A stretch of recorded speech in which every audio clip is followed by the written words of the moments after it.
السلام علیکم خواتین و حضرات، پاکستان ایکسپریس کے ساتھ سردار جنید بہادر خان آپ کی خدمت میں حاضر ہیں۔ دنیا بھر میں اردو بولنے والے، اردو سمجھنے والے لوگ آج کے پیراڈائم میں، آج کے دور میں جب بات کرتے ہیں مذہب کے بارے میں، اسلام کے بارے میں، تو یہ پیراڈائم تھوڑا سا بدل گیا ہے۔ پہلے ہم بات کرتے تھے قرآن و سنہ کے حوالے سے اور مختلف فرقوں کے اندر یا ان فرقوں کی بکس کے حوالے سے بات کرتے تھے۔ اب ہم بات کرتے ہیں فرقے ورسز انجینئر محمد علی مرزا۔ یہ ایک نیا پیراڈائم ہے جس میں آپ کے پاس ریڈی میڈ انفارمیشن موجود ہے۔ آپ وہ جو ایک پوری بک پڑھنی ہوتی تھی 2000 پیجز کی، اب وہ آپ 5 منٹ کی ایک ویڈیو کلپ دیکھتے ہیں اور اس کے بعد آپ ایک معلومات اخذ کر لیتے ہیں اور اس کی بنیاد پہ ایک ججمنٹل سٹیٹمنٹ بھی پاس کر سکتے ہیں۔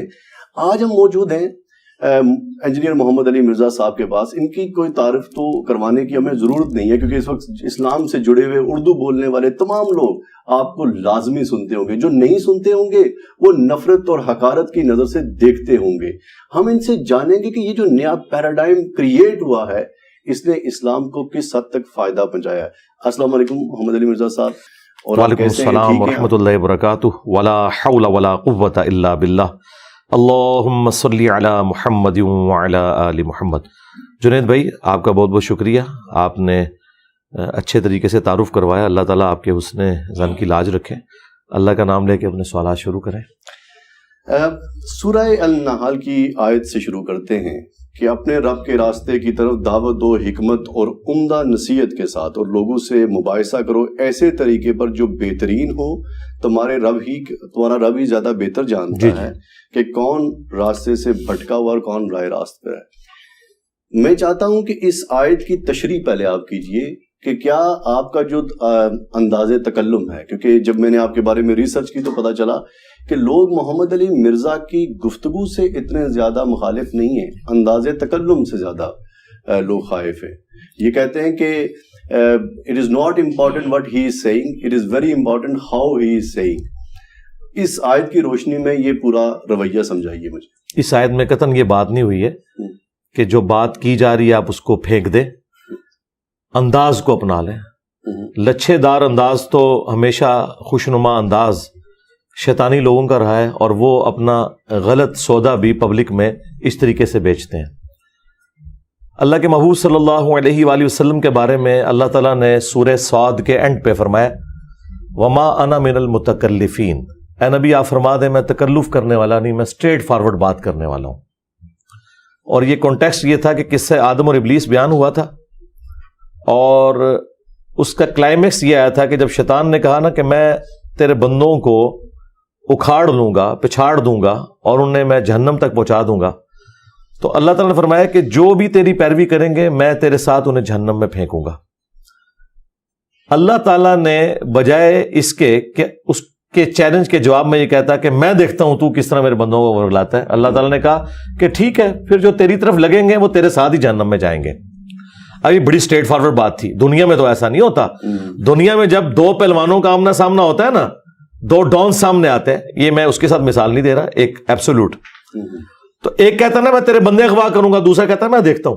لیکن اللہ تعالیٰ کہتا ہے کہ جب اس نے کہا نا میں بندے اغوا کروں گا، اللہ تعالیٰ نے کہا کہ پھر جو بھی تیرے راستے پہ چلے گا نا اسے میں جہنم میں پھینکوں گا۔ میں نے کوئی گارنٹی نہیں اپنے کسی بندے کی اٹھائی، کیوں؟ میں نے پیغمبر بھیج دیے، کتابیں بھیج دی، اب جو کوئی خود گمراہی کمانا چاہتا ہے تو کمائے۔ اس کو کنکلوڈ کرتے ہوئے پھر نبی علیہ السلام سے کروایا گیا کہ آپ کہہ دیں میں تکلف کرنے والا نہیں، میں نے کھول کھول کر بات آپ تک پہنچا دی ہے۔ اب جو آپ نے آیت ریفر کی سورۃ النحل کی، ادعو الی سبیل ربک بالحکمہ والموعظۃ الحسنہ وجادلہم باللتی ہی احسن، بالکل یہی انداز ہے ہمارا اللہ کے فضل سے۔ اس میں 3 کیٹیگری کے لوگوں کو ایڈریس کیا گیا، 3 طرح کے لوگ دنیا میں ہوں گے۔ ادعو الی سبیل ربک بالحکمہ، بعض ایسے لوگ ہوں گے جن کو آپ نے حکمت کے ساتھ دلائل دے کر انٹلیکچولی قائل کر کے بات سمجھانی ہے، جس طرح آج کے اس ماڈرن دور میں ایتھیسٹ ہیں، لبرلز ہیں، سائنس کے اسٹوڈنٹس ہیں۔ تو مجھے بتائیں اس پلانٹ ارتھ پہ اردو بولنے والوں میں میرے سوا کون سا بندہ ہے جو تمام سائنٹیفک فیکٹس کو لے کر، اور وہ اتنا کوالیفائڈ بھی ہو، انجینئر بھی ہو، اور تمام چیزیں پبلکلی کلیئر کر رہا ہو۔ اللہ کے فضل سے میری درجنوں میں ویڈیوز ہیں کہ میں پوری حکمت کے ساتھ اس دعوت کو لے کر چل رہا ہوں۔ دوسری چیز اس میں آئی واز حسنہ کے ساتھ، یعنی اچھے طریقے سے آپ نے واز کرنا ہے۔ جہاں واز کی باری آتی ہے الحمدللہ آپ میرے فکر آخرت سے متعلق ویڈیوز دیکھیں تو اس میں تو آپ کو ایک بالکل ڈفرنٹ میرا کلر نظر آئے گا۔ اس کی وجہ یہ ہے کہ وہ ٹاپک ہی بالکل ڈفرنٹ ہے۔ جس طرح نبی علیہ السلام جب جمعے کے ممبر پہ آپ کو نظر آئیں گے تو تلوار اٹھائے ہوئے نظر نہیں آئیں گے، آپ کو آکورڈ لگیں گے۔ لیکن اگر کوئی شخص نبی علیہ السلام کا تعارف ہی یہ کروائے کہ ایک بندہ ہے جس نے زرہ پہنی ہوئی ہے، تلوار اٹھائی ہوئی ہے، تو لوگ تو کہیں گے جنگجو۔ آپ کا ایک دعوت والا پہلو اوور لک ہو جائے گا اگر آپ کے شارٹ کلپ یہی والے کاٹے جائیں، جس طرح اس زمانے میں لوگ کاٹتے تھے، آج تک لوگ کر رہے ہیں۔ اور اگر آپ کا صرف وہ والا پہلو پیش کیا جائے کہ آپ نے پگڑی باندھی ہوئی ہے اور آپ ممبر کے اوپر ہیں، تو پھر آپ کا صرف ایک وائز والا ہوگا، تو پھر دوسرے لوگوں کو موقع ملے گا کہ اچھا یہ صرف واضح و نصیحت ہی کرتا ہے، میدان جنگ کا سوار یہ نہیں ہے۔ تو ایسا نہیں ہے، میرے ساتھ یہ کرتے ہیں کہ ایک طرف کے کلپ پیش کرتے ہیں۔ تیسرا اس کے اندر آیا تھا وَجَادِلْهُمْ بِالَّتِي هِيَ أَحْسَنُ، مجادلہ کرنا ہے احسن طریقے کے ساتھ۔ دنیا میں اس کیٹیگری کے لوگ بھی موجود ہوتے ہیں کہ جو نہ حکمت کی بات سمجھتے ہیں نہ اچھے واز سے ان کا کوئی مسئلہ حل ہوتا ہے، ان کے ساتھ مجادلہ کرنا پڑتا ہے۔ مجادلہ آپ کو پتا کیا ہے عربی میں؟ انگلش کے لیے اس کے لیے اپروپریٹ ورڈ ہے debate, intellectual debate.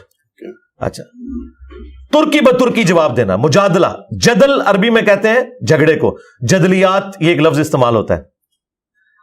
Karl Marx کی آپ اگر وہ ساری پڑھیں نا، جو اس کی تھیوری ہے ڈاس کیپیٹل، اور وہ اس میں آپ کو یہ جدلیات والا ایک مسئلہ سامنے آئے گا کہ دو مختلف قسم کی چیزیں آمنے سامنے آتی ہیں، ان میں سے ایک پھر تیسرا پازیٹیو رزلٹ نکلتا ہے، اس کے لیے جدلیات کا لفظ۔ مجادلہ کہتے ہیں علمی جھگڑا کرنے کو، جس میں آپ ترکی بترکی جواب دیتے ہیں۔ جس طرح حضرت ابراہیم علیہ السلام سے جو ترکی بترکی جواب ہوا ہے نمرود کا، انہوں نے کہا کہ میرا رب وہ ہے کہ جو زندہ کرتا ہے اور مارتا ہے، تو اس نے آگے سے کہا میں بھی زندہ کرتا ہوں مارتا ہوں۔ دو قیدی بلائے، ایک کو قتل کر دیا، ایک کو چھوڑ دیا۔ اب یہ اس نے فضول حرکت کی تھی، لیکن ابراہیم علیہ السلام نے اسے اوور لک کر کے اگلی اسے پکی دی کہ میرا رب وہ ہے جو مشرق سے سورج نکالتا ہے، تو مغرب سے نکال کے بتا۔ بس ادھر وہ ختم ہو گیا۔ تو ترکی بترکی جواب دینا اسے کہتے ہیں مجادلہ۔ جب مجادلہ ہو رہا ہوتا ہے نا، تو پھر اس میں آپ نے اسی کے اصول اور مبادی پہ اس کو وہ جواب دینے ہوتے ہیں جو اسے لینگویج سمجھ آتی ہے، اور یہ کام دنیا میں بہت کم لوگ کر سکتے ہیں۔ حکمت سے لوگ کام کر لیتے ہیں، واز سے بھی کر لیتے ہیں۔ مطلب حکمت کی مثالیں آپ کو ڈاکٹر ذاکر نائک نظر آ جائیں گے، اچھا واز آپ کو طارق جمیل صاحب نظر آ جائیں گے، بیچ میں کہانیاں بھی ہیں، چلے جو بھی ہے۔ لیکن مجادلہ یہ بہت مشکل کام ہے۔ مجادلہ کرنے کے لیے پھر آپ کو مخالف کے تمام دلائل پتہ ہونے چاہیے، وہ کس چیز کو بنیاد بنا کر گمراہی پھیلا رہا ہے وہ آپ کو پتہ ہونے چاہیے، اور پھر اسی اصول اور مبادی کے اوپر آپ نے اسے گرانا ہوگا۔ اس ٹاپک کے اوپر ود ان اسلام میرے علم میں تو اس وقت کوئی اور بندہ نہیں ہے جو مجادلہ کرتا ہو، چونکہ کوئی کر ہی نہیں رہا، لہذا مجھے کسی سے کمپیئر ہی نہیں کرنا چاہیے۔ کبھی بھی آپ ہاکی کے پلیئر کو اسکواش کے پلیئر کے ساتھ کمپیئر نہیں کر سکتے، کرکٹ کی بال کو گولف کی بال کے ساتھ کمپیئر نہیں کر سکتے، ورنہ تو لوگ آپ کو پاگل کہیں گے۔ میرے جیسا کام اگر کوئی دنیا کا بندہ کر رہا ہے، وہ سامنے لے کے آئیں کہ یہ بندہ ہے اور یہ طریقہ ہوتا ہے کام کرنے کا، تو بندے کوئی نہیں ہوگا۔ اگر نبی علیہ السلام کی آپ مثال لے کر آئیں گے تو نبی علیہ السلام کی زندگی کے وہ سارے پہلو موجود ہیں، لیکن ہمیں نبی علیہ السلام کی زندگی کا صرف وہ پہلو بتایا جاتا ہے جو عوام سننے کی عادی ہے۔ اگر نبی علیہ السلام کی زندگی کے وہ تلخ پہلو بتائے جائیں جو آج کی اس ماڈرن ڈاکٹرن کے اندر آج کے لوگ اسے بد اخلاقی سمجھتے ہیں، تو ان کو نبی علیہ السلام بھی ہضم نہیں ہوں گے۔ مثلا نبی علیہ السلام کی حدیث ہے بخاری مسلم میں کہ 3 دفعہ دستک دو، جواب ملے تو ٹھیک ورنہ واپس لوٹ جاؤ۔ آپ تو 3 دفعہ مس بیل، کیا 50 دفعہ مس بیلیں دیتے ہیں؟ ٹھیک ہے، اچھا، اور مس بیل دی اور اس نے آگے سے جواب نہیں دیا، آپ کہتے ہیں بد اخلاقی ہے۔ نبی علیہ السلام کے اخلاق ہی یہی ہے کہ نہیں دینا جواب، میری مرضی۔ دستک دی 3 دفعہ، جواب ملے تو یہ اس وقت تک دستک دیتے ہیں جب تک، اور میں جواب دینے کا بھی پابند نہیں ہوں۔ نبی علیہ السلام نے یہ نہیں کہا کہ اسے بتاؤ کہ میں نے ملنا نہیں ہے، وہ گھر پہ نہیں، آپ کوئی پابند نہیں ہے، وہ دستک دے، جواب آ جائے ٹھیک جائے۔ کیوں کہ جو ملنے آیا یہ اس کی ضرورت ہے، وہ بندہ نہیں ملنا چاہتا، دیٹس آل۔ تو اس طرح کی کئی چیزیں ہیں کہ جو ہمارے اخلاقیات میں بد اخلاقی ہیں، دین میں وہ اخلاقیات ہیں۔ اگر ہمیں دین کا تعارف غلط کروایا گیا نا، تو اس کی وجہ سے پھر ہم سمجھتے ہیں کہ شاید لوگ یہ غلط طریقے سے پریزنٹ کر رہے ہیں۔ تو اللہ کے فضل سے حکمت، موعظہ حسنہ اور مجادلہ، یہ تینوں چیزیں اس وقت